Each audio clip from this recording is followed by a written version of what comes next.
आमना सामना मीडिया में आप सभी का स्वागत है। देश के माननीय प्रधानमंत्री नरेंद्र दामोदर मोदी जी ने मंगल की शाम 8 बजे कौम से खिताब किया और कोरोना वायरस से पेश नज़र मुल्क भर में नाफिज लॉकडाउन को आगे बढ़ाने का ऐलान किया। उन्होंने कहा कि लॉकडाउन 4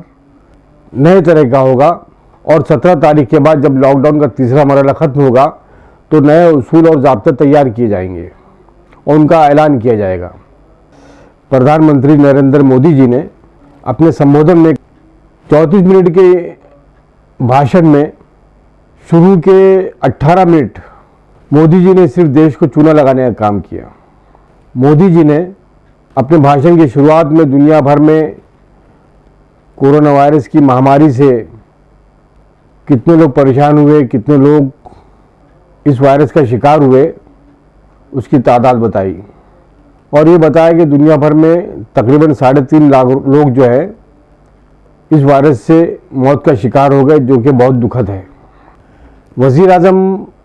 नरेंद्र मोदी ने कौम से खिताब करते हुए एक खुसूसी इक़्तिसादी पैकेज का भी ऐलान किया। उन्होंने कहा कि नए अज़ाइम के साथ, नए हौसले के साथ मैं आज एक खुसूसी इक़्तिसादी पैकेज का ऐलान कर रहा हूँ। ये इक़्तिसादी पैकेज खुद मुख्तार हिंदुस्तान मुहिम की अहम कड़ी के रूप में काम करेगा। उन्होंने कहा कि हाल ही में हुकूमत ने कोरोना बहरान से जुड़े जो इक़्तिसादी ऐलानात किए थे,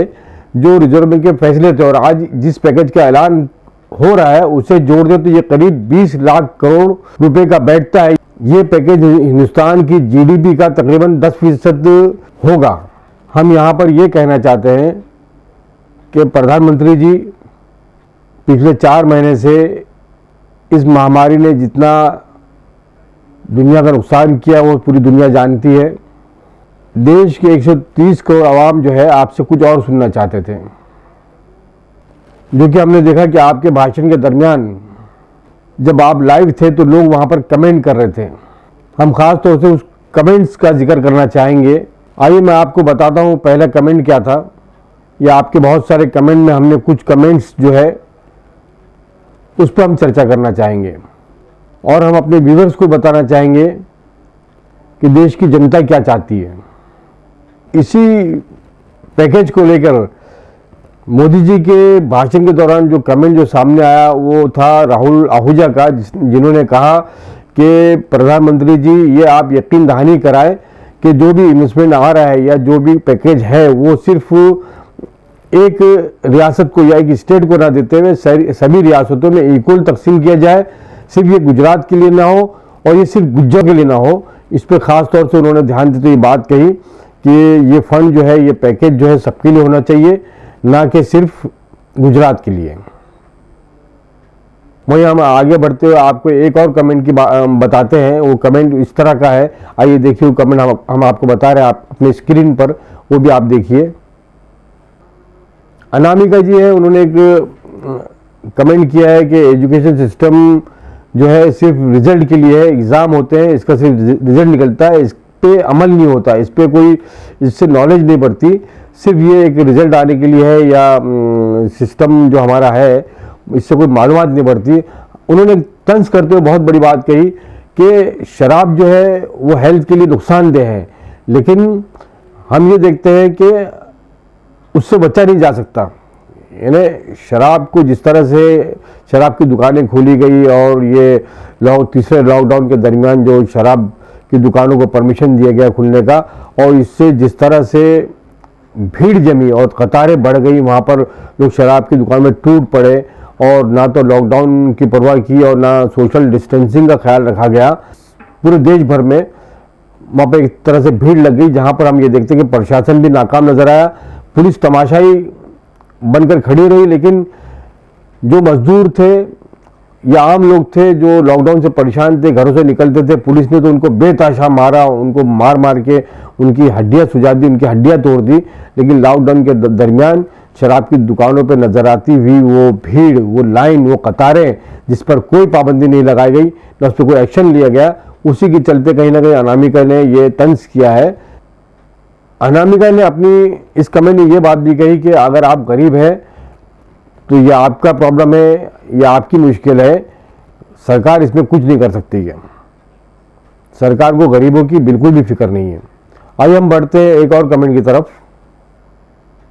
देश के बहुत सारे कर्मचारी हैं जो सेंट्रल गवर्नमेंट एम्प्लॉय है, स्टेट गवर्नमेंट के एम्प्लॉय है, तो वहाँ पर एक युद्धा वीर सिंह नाम के एक साहब ने जो कमेंट किया वो ये है कि रेलवे के जो एम्प्लॉयज़ हैं उनकी सैलरी कट कर दी गई, जबकि इस सिचुएशन में, इस बुरी हालत में, लॉकडाउन के और कोरोना वायरस के इन हालात में रेलवे के मजदूरों ने बढ़ चढ़ के काम किया, उल्टे उनकी जो सैलरी उसको कट कर दिया गया। तो इस तरह के भी सवाल जो है कमेंट बॉक्स में आके देश की जनता ने किए हैं। बहुत सारे ऐसे कमेंट है जो कि हम सब पे चर्चा तो नहीं कर सकते, लेकिन कुछ कमेंट से हम अंदाज़ा लगा सकते हैं, ये देश की जनता अंदाज़ा लगा सकती है कि मोदी जी के भाषण से कोई मुतमिन नज़र नहीं आया, बहुत सारे लोग मुतमिन नज़र नहीं आए। ये और बात है कि कुछ भक्त जो है उनकी वाहवाही करें, जय श्री राम और के वहाँ नारे लगाएं या कुछ भी उनके भाषण को सराहें, लेकिन आम जनता जो है इनसे सवाल कर रही है। एक और कमेंट की तरफ आपको ले चलते हैं, वो कमेंट है वन वर्ल्ड का, जहां पर @रेड रंजान मलिक लिखते हैं कि मोदी के लिए इंडिया एक केक है, इससे ज़्यादा कुछ नहीं, काट काट के खाने में बड़ा मज़ा आ रहा है। आखिरी एक जो कमेंट है वो बहुत ही इम्पोर्टेंट है, वो है सोनल दुबे का। सोनल दुबे जी कहती हैं कि जिस वक्त लॉकडाउन शुरू हुआ उस वक्त जो है 500 केसेस थे, लेकिन जैसे ही मोदी जी का एक तमाशा क्लैपिंग ताली बजाओ, वहाँ पर वो केसेस जो है 500 से बढ़कर 5000 हो गए। फिर मोदी जी ने देश को संबोधित किया अपने दूसरे भाषण में, जहाँ पर उन्होंने टॉर्च जलाओ, लाइट जलाओ, इस तरह से जो है लोगों को गुमराह करने की कोशिश की, कहीं ना कहीं उन्हें ज़हनी तौर से जो है भटकाने की कोशिश की गई। तो उनका कहना है कि क्लैपिंग तक 5000 केसेस थे, उसके बाद में लाइट शो में वो केसेस बढ़ के 10,000 हो गए। फिर आगे जो है फ्लावर्स फ्रॉम स्काई, यानी आसमान से फूल बरसाए गए, उस फूल बरसाने के बाद ये केसेस बढ़ के 40,000 हो गए। उसके बाद में जो देश भर में आपने देखा कि लॉकडाउन के दरमियान कुछ बीजेपी के नेताओं ने या कुछ अलग अलग पार्टियां भी हुई, और इन पार्टियों ने देश भर में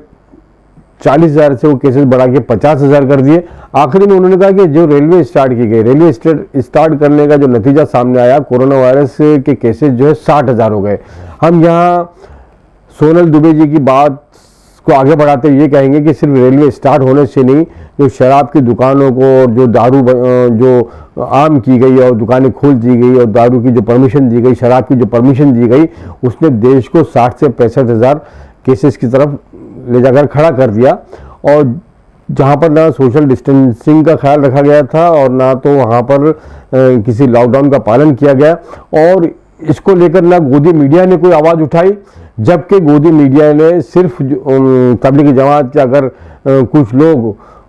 वहाँ फंसे हुए थे तो उसके खिलाफ जो है बहुत वावेला मचाया, और तबलीगी जमात और मरकज़ को लेकर बहुत हवा में उड़े कि तबलीगी जमात वालों की वजह से कोरोना वायरस फैल रहा है, और ये बम जो है तबलीगी जमात का इस्लामी बम और इस तरह की बातें की गई। जबकि शराब में और इस तरह की दूसरी जो एक्टिविटी थी जो देश में मरकज़ की जानिब से चलाई गई या प्रधानमंत्री की जानिब से चलाई गई, चाहे वो क्लैपिंग का मामला हो, लाइट शो का हो, या इस तरह की पार्टियां हो, और उसके बाद में शराब की दुकानें खोलने के बाद में जो कोरोना वायरस के पेशेंट बढ़े और जो ज़्यादा फैले, उसकी जिम्मेदार इस तरह की एक्टिविटी थी, जिस पर गोदी मीडिया ने या हम ये कहें जाफरानी मीडिया ने कहीं भी आवाज़ नहीं उठाई और खामोशी इख्तियार कर ली, और इस पर किसी तरह का कोई वावेला नहीं मचाया। ना इसको शराब बम का नाम दिया गया, ना इसे और किसी तरह का नाम दिया गया। ये मोदी जी ने जो अपने भाषण के दरमियान जो उनके कमेंट है, हमने वो कमेंट की बात की, जनता की बात की, हमारी बात नहीं। ये सवाल जो है जनता के हैं। सोनल दुबे का सवाल हो या चाहे राहुल जी का सवाल हो, ये सवाल बहुत बड़े हैं और देश की जनता आपसे सवाल कर रही है मोदी जी कि चौथे लॉकडाउन में आपका प्लान क्या है, और इन 2 महीने के लॉकडाउन के दरमियान देश ने कितनी तैयारी की है आगे निपटने के लिए इस कोरोना वायरस से, जो कि हमें बिल्कुल अभी नज़र नहीं आ रहा, जो कि हम सिर्फ बातें हो रही है, सिर्फ भाषण हो रहे हैं, उस पर अमल नज़र नहीं आ रहा। मोदी जी ने कहा कि आज की सूरत हाल हमें सिखाती है कि इसका एक ही रास्ता है, खुद मुख्तार हिंदुस्तान में। जब कोरोना का बहरान शुरू हुआ था तो हिंदुस्तान में एक भी पीपीई किट नहीं बनती थी। N95 मास्क की हिंदुस्तान में नाम निहात तकलीफ होती थी। आज सूरत हाल ये कि हिंदुस्तान में हर रोज़ 2 लाख पीपीई और 2 लाख N95 मास्क बनाए जा रहे हैं। हम मोदी जी से और देश की जनता मोदी जी से ये कहना चाहती है कि बहुत अच्छी बात है कि आपने मास्क जो है वो बनाने की खपत हो गई यहाँ पर और मास्क बनने लगे, वहीं किट तैयार होने लगी। लेकिन मोदी जी आप ये बताइए कि इस 2 महीने के लॉकडाउन में मुल्क के लिए क्या प्लान बना और लॉकडाउन के बाद जो खुलने वाली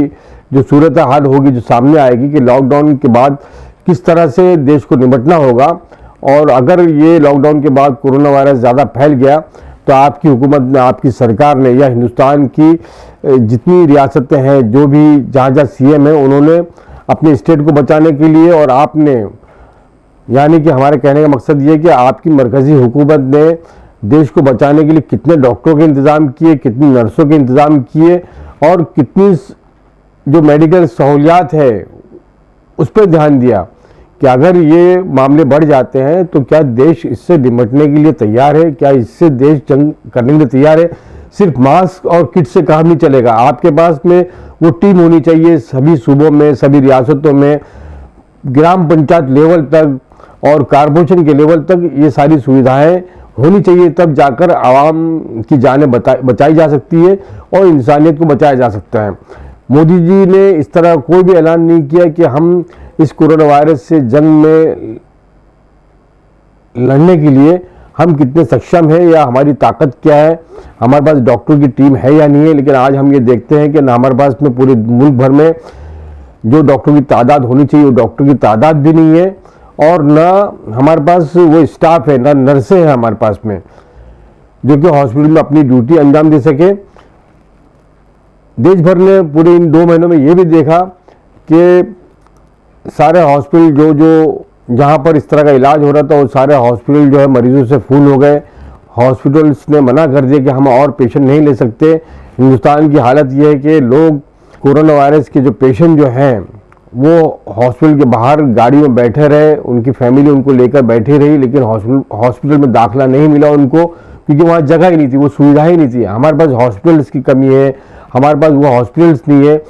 हम दुनिया के देशों की तो बात करते हैं, हम चाइना की बात करते हैं, इटली की बात करते हैं, हम अमेरिका की बात करते हैं। आपने देखा होगा कि जब शुरू में कोरोना वायरस का जब कहर नाजिल हुआ तो चाइना ने किस तरह से इससे निपटने का काम किया और किस